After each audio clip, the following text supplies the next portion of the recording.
သမိုင်းဝင်လူသမားတယောက်ကိုမွေးထုတ်လိုက်တဲ့နုပညာကျောင်းရဲ့ညင်းပယ်မှုသမိုင်းရဲ့အဆိုအဝါဆုံးအမှားတစ်ခုဟာစစ်မြေပြင်မှာစတာမဟုတ်ပဲနုပညာပြကန်းတစ်ခုရဲ့ရှေ့မှာစတင်ခဲ့တယ်ဆိုရင်မိတ်ဆွေယုံကြည်နိုင်မလာ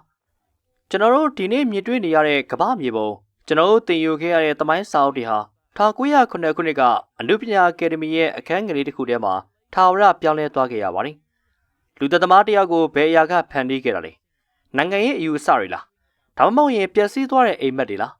းဒီနေ့မှာတော့ကျွန်တော်တို့ဟာသမိုင်းရဲ့အမောင်ဆုံးအခန်းကဏ္ဍကိုဖွင့်လှစ်ခဲ့တဲ့မြင်းပယ်ခံရခြင်းတစ်ခုအကြောင်းကိုအသေးစိတ်ကြည့်ရှုကြအောင်ပါ1909ခုနှစ်အောက်တိုဘာလဗီယက်နာမြို့ရဲ့အနုပညာအကယ်ဒမီရှိမှာအသက်18နှစ်အရွယ်လူငယ်တစ်ဟာသူ့ရဲ့ပကြီကားတွဲတွေကိုပိတ်ပိုက်ပြီးရက်နေခဲ့တယ်သူ့ရဲ့နာမည်ကဒေါ့ဟစ်တလာအဲ့ဒီအချိန်မှာသူဟာကဘာကြီးကိုမီးဟုံးတောက်စေမဲ့သူမဟုတ်သေးပါဘူးသူရဲ့တဦးတည်းသောဆန္ဒကတော့အနုပညာရှင်တစ်ယောက်ဖြစ်လာဖို့ပါပဲသူရဲ့တရေအိတ်ထဲမှာပါလာတဲ့ပကြီကားတွေဟာသူရဲ့အနာဂတ်ကိုဆုံးဖြတ်ပေးတော့မှာပါဒါပေမဲ့အကယ်ဒမီရဲ့စစ်ဆေးသူတွေကတော့သူ့ကိုအနုပညာရှင်တစ်ယောက်ဖြစ်နေမမြင်ခဲ့ကြပါဘူးမင်းရဲ့အစာအုပ်ပုံတွေကတော့အတော်အသင့်ရှိတယ်ဒါပေမဲ့မင်းဆွဲတဲ့လူပုံတွေကစိုးလွန်းနေဖန်တီးနိုင်စွမ်းလည်းမရှိဘူးလို့သူတို့ကမှတ်ချက်ပေးပြီးဟစ်တလာကိုပယ်ချခဲ့လိုက်တာပါဒါပေမဲ့ဟစ်တလာဟာအရှုံးပေးခဲ့ပါဘူး1908ခုနှစ်မှာသူနောက်တစ်ချိန်ထပ်ပြီးစ조사ခဲ့ပြန်တယ်ဒါပေမဲ့ရလဒ်ကတော့အတူတူပါပဲထပ်ပြီးညင်းပယ်ခံရခြင်းအဲညင်းပယ်ခံရမှုဟာသူ့ရဲ့စိတ်ဝိညာဉ်ကိုတစားစီဖြစ်သွားစေခဲ့တာတော့အမှန်ပါပဲအဲနောက်မှာတော့သူဟာအင်ဂျီယာမဲ့ဘွားကိုရောက်သွားပြီးပန်းချံတွေထဲမှာအိတ်ခဲ့ရပါတယ်အလူပညာနဲ့ငြိမ်းချမ်းစွာနေထိုင်ခြင်းတဲ့လူငယ်လေးရဲ့နေရာမှာဒေါသမုန်းတီးမှုနဲ့ရန်ညိုးတွေကအစားထိုးဝင်ရောက်လာခဲ့တာပါသမိုင်းပညာရှင်တွေကအမြဲတမ်းမေးခွန်းထုတ်ကြတယ်တကယ်တော့အဲ့ဒီနေ့တုန်းကအကယ်ဒမီကသာသူ့ကိုလက်ခံရင်နှစ်ပေါင်း30အကြာမှာဂျူးလူမျိုး6တန်းကိုတပ်ဖြတ်မဲ့ကမ္ဘာတဝန်းကလူပေါင်းတန်း80ကျော်တည်ဆုံးစေမဲ့စစ်ပွဲကြီးဖြစ်လာပါဦးမလားဆိုတာပါပဲကျွန်တော်တို့ဒီနေရာမှာခဏလောက်ရပ်ပြီးစဉ်းစားကြည့်အောင်အနုပညာကျောင်းရဲ့စစ်ဆေးမှုတွေကသူတို့ရဲ့ standard ကိုပဲကြည့်ခဲ့တာပါသူတို့အဆုံးဖြတ်ချက်ဟာနောက်တစ်ချိန်မှာကမ္ဘာကြီးကိုပျက်စီးစေမယ်ဆိုတာသူတို့မသိနိုင်ခဲ့ဘူးတင်သာအဲ့စစ်ဆေးမှုဖြစ်ခဲ့မယ်ဆိုရင်ပကြီးမတော်တဲ့ဒီလူငယ်လေးကိုအနာဂတ်အတွက်ငဲ့ညာပြီးလက်ခံပေးမလားညင်းပယ်ခံရခြင်းဆိုတာလူတယောက်ကိုအကောင်းဆုံးဖြစ်အောင်တွန်းပို့နိုင်တယ်လို့ပဲအဆိုးဆုံးမိစ္ဆာတယောက်ဖြစ်အောင်လဲပြောင်းလဲပြစ်နိုင်ပါလိမ့်မိတ်ဆွေရဲ့ဘဝမှာကအဲ့လိုအလှည့်ပြောင်းဖြစ်စေခဲ့တဲ့ညင်းပယ်မှုမျိုးတွေရှိခဲ့ဘူးပါသလားဒီအချက်တွေကိုကွန်မန့်မှာရင်းနှီးနှီးနဲ့ဆွေးနွေးသွားစေချင်ပါလိမ့်ဟစ်တလာဟာနုပညာကျောင်းကနေပယ်ချခံရပြီးတဲ့နောက်မှာဘာကြောင့်ဒီလောက်ထိအောင်အစွန်းရောက်သွားရတာလဲအကယ်၍သူသာကျောင်းတက်ခွင့်ရခဲ့မယ်ဆိုရင်သူမုန်းတီးခဲ့တဲ့သူတွေနဲ့အတူတူထိုင်ပြီးကော်ဖီတောင်းရင်းနဲ့သူ့ရဲ့စိတ်တွေပြောင်းလဲသွားနိုင်မလားဒါတွေကိုတော့အခုဆက်ပြီးတော့မှတင်ဆက်ပေးသွားပါမယ်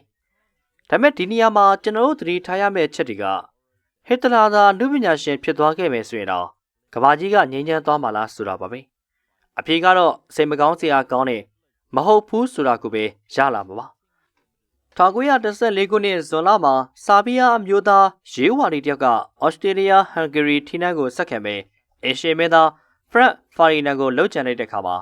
ဥရောပတိုက်ကြီးတစ်ခုတော့ပောက်ကွဲထွက်သွားခဲ့ပါတယ်။အဲဒီပထမကမ္ဘာစစ်ကြီးဖြစ်ဖို့အတွက်ဟစ်တလာမလိုအပ်ခဲ့ပါဘူး။နိုင်ငံချင်းချင်းမဟာမိတ်ဖွဲ့ထားမှုတွေတင်းမာမှုတွေစူပတ်နေပြီဖြစ်လို့မိစာတစားရှိုံနဲ့တင်လောင်ကျွမ်းဖို့အစဉ်သင့်ဖြစ်နေကြတာပါ။အဲဒီစစ်ပွဲကြီးထဲမှာဟစ်တလာဟာရှေ့တန်းကစစ်သားတယောက်ဖြစ်ခြင်းဖြစ်မယ်။ဒါမှမဟုတ်ရင်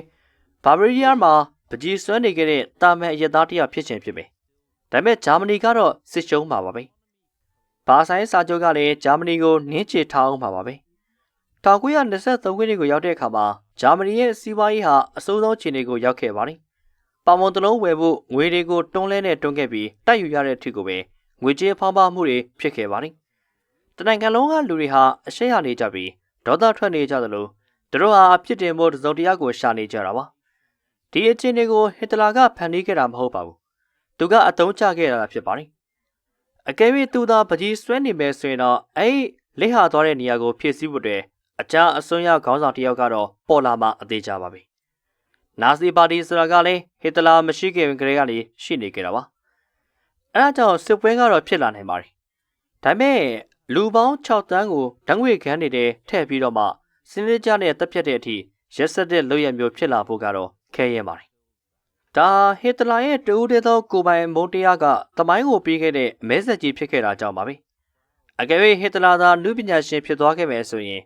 ဒီနေ့ကျွန်တော်တို့နေထိုင်နေတဲ့2026ခုနှစ်ကမ္ဘာကြီးဟာအခုလိုမျိုးဖြစ်ချင်မှဖြစ်နေမှာပါ။ဤပညာတွေဟာကုလမြန်ဆန်မှာမဟုတ်သလိုဒုတိယကမ္ဘာစစ်ကြောင့်ပေါ်ပေါက်လာခဲ့တဲ့ကုလသမဂ္ဂလိုအဖွဲ့အစည်းတွေလည်းရှိလာမှာမဟုတ်ပါဘူး။အရေးကြီးဆုံးကတော့စစ်ပွဲအတွင်းမှာတည်ဆုံခဲ့ရတဲ့လူပေါင်း190ရဲ့မျိုးဆက်တွေဟာအခုချိန်မှာအသက်ရှင်နေကြအောင်ပါ။ဒါပေမဲ့ဘတ်တာဖလိုင်းအဖက်ကတိတ်ကိုထူးဆန်းပါတယ်။တကယ်လို့အဲဒီစစ်ပွဲကြီးမဖြစ်ခဲ့ဘူးဆိုရင်တင့်ရဲ့အဖိုးနဲ့အဖွာစုံတွေ့ခြင်းမှစုံတွေ့ပါလိမ့်မယ်။အကျိုးဆက်အနေနဲ့သင်ကိုယ်တိုင်တောင်အခုချိန်မှာဒီဗီဒီယိုကိုကြည့်နေဖို့ရှိမှာမဟုတ်ပါဘူး။သမိုင်းရဲ့အချိုးအကွေ့တစ်ခုဟာလူသားတန်းပေါင်းများစွာကိုဖျက်ဆီးခဲ့တယ်လို့တစ်ဖက်မှာလည်းအခုရှိနေတဲ့ကဘာကြီးကိုပုံဖော်ခဲ့တာပါ။သမိုင်းဆိုတာတိတ်ကိုနှုတ်နေလွန်းပါတယ်။1909ခုနှစ်ကအနုပညာအကယ်ဒမီရဲ့အခန်းငယ်လေးထဲမှာစစ်စေးမှုတစ်ယောက်ရဲ့ညင်းပယ်မှုတစ်ခုဟာကဘာကြီးကိုသွေးချောင်းစီးစေခဲ့တာပါ။ဒါပေမဲ့တကယ်မှာတော့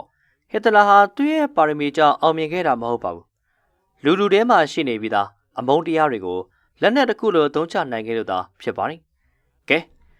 ဗီဒီယိုကိုစုံထိကြည့်ပေးခဲ့တဲ့မိတ်ဆွေတို့ကိုနောက်ဆုံးအနေနဲ့မေးချင်ပါတယ်။သမိုင်းဆိုတာကအင်အားကြီးတဲ့လူတစ်ယောက်ကြောင့်ပြောင်းလဲသွားခဲ့တာလား။ဒါမှမဟုတ်ရင်လူအများစုရဲ့စုပေါင်းဒေါသတွေကြောင့်ဖြစ်လာတာလား။အကယ်၍မိတ်ဆွေသားအရင်ချိန်ကစစ်ဆေးမှုဖြစ်ခဲ့မယ်ဆိုရင်အနာဂတ်ကိုကြိုသိနေခဲ့မယ်ဆိုရင်ဟစ်တလာကိုကြောင်းပေးတယ်မလား။ဒါမှမဟုတ်ရင်သမိုင်းရဲ့လမ်းကြောင်းကိုဒီအတိုင်းပဲလွှတ်ထားမလား။ကိုယ့်ရဲ့အမြင်တွေကိုကွန်မန့်မှာပုံပွင့်လေးနဲ့ရေးပေးခဲ့ကြပါဦး။အခုလိုစိတ်ဝင်စားစရာကောင်းတဲ့သမိုင်းကြောင်းရာတွေကိုဆက်ပြီးတော့မှနားဆင်ကြနေဆိုရင်ကျွန်တော်ရဲ့ channel လေးကို subscribe လုပ်ထားပြီး notification bell လေးကိုနှိပ်ထားဖို့အတွက်မမေ့ကြပါနဲ့ဟုတ်ဗျာ။နောက်ထပ်ဗီဒီယိုမှာဘလို့သမိုင်းအလှည့်ပြောင်းမျိုးတွေကိုတင်ဆက်ပေးစေချင်တယ်လဲဆိုတာလေးကိုလည်းအကြံပြုသွားပါဦး။ကျေးဇူးပေးခဲ့တဲ့အတွက်ကျေးဇူးအများကြီးတင်ပါတယ်။အားလုံးပဲဘေးကင်းလွန်ကြုံကြပါစေဗျ။